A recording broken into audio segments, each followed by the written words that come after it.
the resolution is just not as good as CT or UBM. It's about less than 120 microns. That is a regular B scan that you use. This transducer produces an ultrasound and receives it. And based on the high gain, optimal decibel settings, you can optimize your.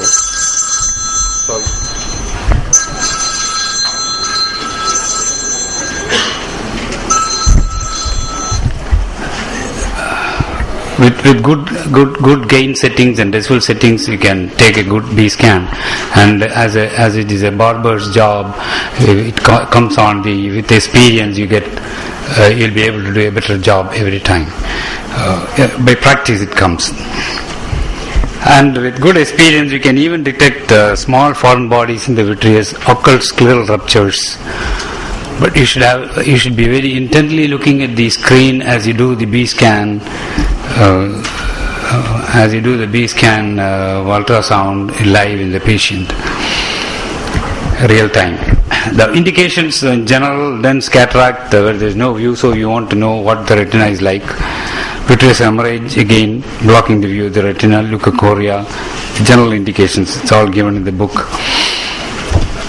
Post-op cases, you want to know the hypotony and choroidal detachment. Post-op.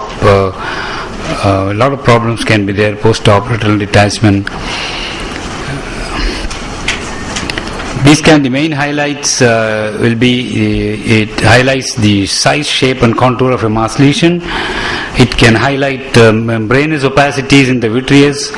Discrete vitreous opacities can be made out by setting the appropriate gain and decibels.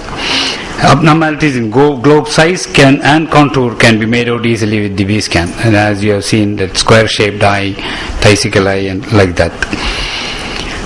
A good quality B-scan, to get a good quality B-scan, you have to bring the lesion under question within the center of the scanning beam. So you have to tilt the probe in such a way that the lesion in focus, the lesion in question will be brought into the center of the scanning beam.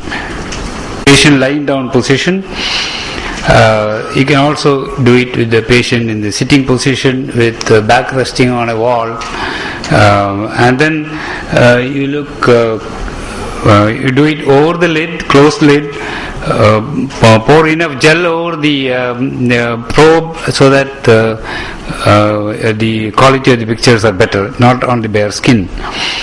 And also when you do it, you also locate the white dot there. As you see there, the white dot, and that is important. The white dot indicates indicates in the picture the topmost part that is oriented with the eye.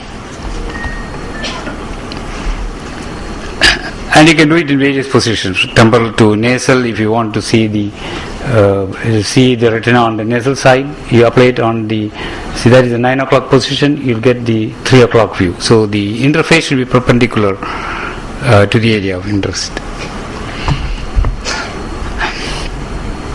So the probe is moved from limbus to fornix in various clock meridians, and the picture is seen of diagonally opposite meridian. And I like that. And I want to see the upper retina, so I am placing the probe under the lower lid, the patient looking up, and I am bypassing by doing that I am bypassing the lens, and it's going through the sclera, vitreous cavity, and back into the sclera. So the many interfaces are bypassed, and you get a better view of the retina. So by doing that, I'm looking at the inferior retina and going through the sclera to the vitreous, through to the next, the diagonally opposite sclera. So these things you will develop by constant practice and intently watching the screen, what is happening live when you do the B scan. And you look, when you do it, you also tilt the probe a little bit here and there to get some of the subtle variations and findings into view. And now what is new in B scan? And the regular B scan is always there, 10 megahertz. So this has come for the last, this has been there in existence for the last 4-5 years, a 20 megahertz probe. You know, the UBM is a 50 megahertz probe which has got a higher resolution, but the disadvantage is that the penetration is very less. It only takes the anterior segment, the ciliary body, and beyond that it doesn't penetrate. It's a 50 megahertz probe. The 10 megahertz probe has got a larger penetration. You can see up to the posterior part of the globe and a little behind it, including the dilated ophthalmic veins. Some of the muscles can be seen, oblique muscles as they course behind the globe can be seen with the 10 megahertz. The advantage of the 20 megahertz is that it combines both. It has got just enough penetration to go up to the posterior wall of the eye. And at the same time it has got a better resolution. The 10 megahertz probe has got only a resolution of 120 microns. This got a resolution of 20 microns. So it's very good for imaging the choroid. As you see here, the choroid is very well seen, including some of the cellular structures. The various 3 layers of choroid can be delineated by the 20 megahertz probe. It is available in India. It's available at Sonomed.